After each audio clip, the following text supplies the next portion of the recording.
नमस्कार दोस्तों। सोचिए जब एक छोटा बच्चा चलना सीखता है तो वो न जाने कितनी ही बार गिरता है, लेकिन क्या कभी उसके पेरेंट्स उससे कहते हैं कि बस करो, ये तुमसे नहीं होगा, बेटर है तुम चलना ही छोड़ दो।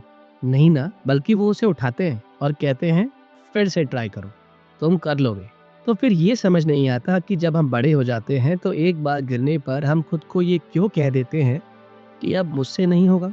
दोस्तों, असल बात तो ये है, फेलियर लाइफ का बेस्ट टीचर होता है। सक्सेस हमें खुशी जरूर देती है, लेकिन फेलियर हमें समझ देती है, विजडम देती है।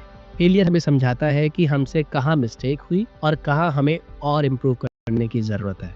या इसको ऐसे समझिए कि अगर लाइफ में कभी फेलियर ही ना आए तो हम कभी ग्रो ही नहीं कर पाएंगे। चलिए, इसे समझाने के लिए एक छोटी सी स्टोरी सुनाता हूँ जो मैंने कहीं पढ़ी थी। एक बार एक इंसान ने अपना सब कुछ बेचकर एक सोने की खुदाई करने के लिए गोल्ड माइनिंग इंस्ट्रूमेंट्स खरीद लिए और खुदाई करना शुरू कर दी। Because he was in search of gold. उसने महीनों उस जगह पर मेहनत करी, खुदाई करी, जमीन खोदी, लेकिन उसे सोना नहीं मिला। थक हार कर उसने सोचा कि शायद इस जमीन में सोना है ही नहीं और मेरी किस्मत में भी सोना नहीं।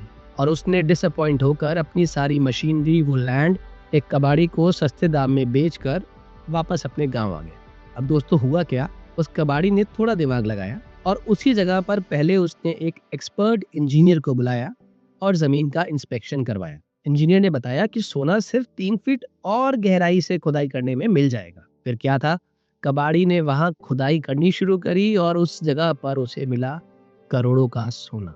दोस्तों, कहने के लिए सिर्फ 3 फीट और, असल में सोना उसे 3 फीट खुदाई ना करने की वजह से नहीं मिला, बल्कि सोने के पीछे करने वाले प्रयास को छोड़ने से उसको सोना नहीं मिला। श्री अमिताभ बच्चन जी ने एक बार बड़ी अच्छी बात कही कि असफलता सिर्फ ये सिद्ध करती है कि सफलता का प्रयास पूरे मन से नहीं किया गया।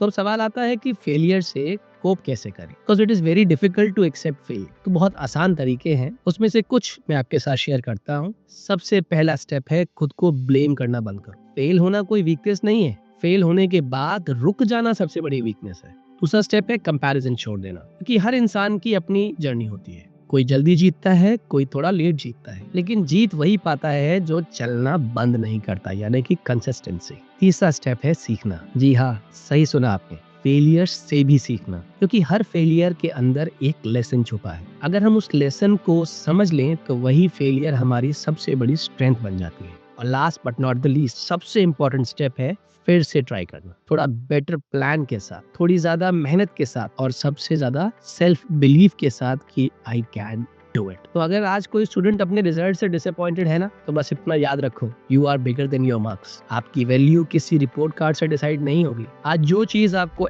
एंड लग रही है, हो सकता है वही कल आपकी एक नई बिगनिंग बन जाए। तो दोस्तों, जाते जाते यही कहूंगा कि गिरना अलाउड है, थकना भी अलाउड है, कभी कभी रोना भी अलाउड है, लेकिन एक चीज जो अलाउड नहीं है वो है गिव अप करना। क्योंकि failure is not the end.